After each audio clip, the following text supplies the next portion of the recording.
পূর্ব মেদিনীপুর জেলার ভগবানপুর বিধানসভা কেন্দ্রের তৃণমূল প্রার্থী মানব কুমার পড়ুয়া আজ মঙ্গলবার আরগোল গ্রাম পঞ্চায়েতের এলাকায় কালীবাজারে শ্রী শ্রী রক্ষাকালী মন্দিরে পুজো দিয়ে এলাকাবাসীর মঙ্গল কামনা করেন। মায়ের কাছে আশীর্বাদ চেয়েছেন এবং প্রত্যেকটি বুথে এলাকাবাসীর কাছে প্রার্থনা করেছেন রাজ্যের শান্তি শৃঙ্খলা এবং শ্রীবৃদ্ধির লক্ষ্যে চতুর্থবারের জন্য মমতা ব্যানার্জিকে মুখ্যমন্ত্রী করা। তিনি সকলের কাছে আবেদন করেছেন ঘাসের ওপর জোড়াফুল প্রতীকে বোতাম টিপে ভোট দানের জন্য। তিনি দাবি করলেন মুখ্যমন্ত্রীর মানবিক প্রকল্পের প্রতি মানুষের আস্থা ও ভরসা ছিল চোখে পড়ার মতো। প্রচন্ড রোদ থাকা সত্ত্বেও তা উপেক্ষা করে প্রচুর মানুষ পথে নেমে তাকে সমর্থন করেছে। পরিবারের মায়েরা এবং পুরুষ মানুষেরা যে যেমন পরিস্থিতিতে থাকুক না কেন বেরিয়ে এসে সাক্ষাৎ করছেন এবং প্রত্যেকের মুখে একটা হাসি রয়েছে। প্রচারের ঝড় বইছে কেমন করে? দেখুন, আমি নমিনেশন 1 তারিখে করেছি। তার আগে থেকেই আমার নাম অ্যানাউন্স হওয়ার পর থেকেই আমি আঞ্চলিকভাবে আমি ইনডোরগুলো করেছি লিডারদেরকে নিয়ে।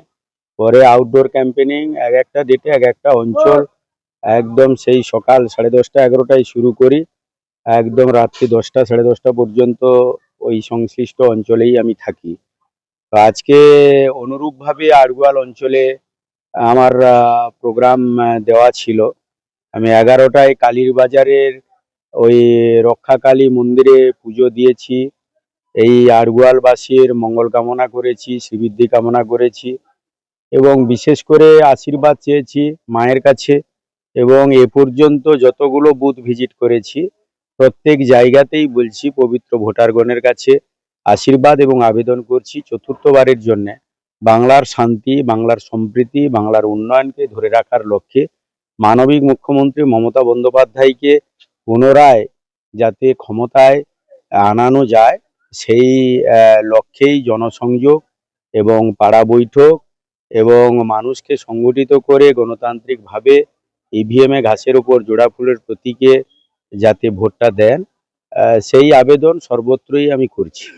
তাতে দেখা যাচ্ছে যে দিদির সেই যে উন্নয়ন, দিদির যে মস্তিষ্ক প্রসূত সামাজিক প্রকল্পের প্রতি পাড়ার মায়েদের এবং গ্রামের কর্মীদের যে উৎসাহ, উদ্দীপনা, আবেগ চোখে পড়ার মতো। প্রচুর রোদ্দুর, তা সত্ত্বেও যখনই আমরা একটা বুথ থেকে আরেকটা বুথের দিকে যাচ্ছি তখনই দেখা যাচ্ছে কেউ স্নান করতে বেরিয়েছে, সেই অবস্থায় দৌড়ে এসেছে। কোনো মা রান্না করছিলেন কিংবা খাওয়ার পরিবেশন করেছিলেন বাড়িতে, তারাও সেই অবস্থায় বেরিয়ে এসে কথা বলছেন, সাক্ষাৎ করছেন। উষ্ণ সম্বর্ধনা দেওয়ার যে প্রস্তুতি সেগুলোও সেরে ফেলছেন এবং প্রত্যেকের মুখে একটা হাসি। প্রত্যেকেই যেন মুখিয়ে রয়েছে 23 তারিখের দিনটার দিকে, যে কবে 23 তারিখ আসবে আর সেই ঘাসের উপর জোড়া ফুলের ইভিএম এর বোতামটা টিপে এখান থেকে প্রতিনিধি পাঠিয়ে দিদিকে পুনরায় চতুর্থবারের জন্য ক্ষমতায় আনবে। এই ধরনের জিনিস কিন্তু আমি প্রচার অভিযানে বেরিয়ে আমি আমার জায়গায় অবজারভেশন করছি এবং ভোটারদের স্বতঃস্ফূর্ততা খুব লক্ষ্য করছি। বলছি, এলাকায় তো ঘুরছেন, 5 বছরে গত বিধায়কের যে কাজকর্ম নিয়ে মানুষ কি বলছেন? না, মানুষের কাছে সেটা আমি প্রশ্ন আকারে রাখছি, কিন্তু এলাকা পরিক্রমা করতে গিয়ে আমি তো 4 চাকার মধ্যে থেকে আমি করছি না।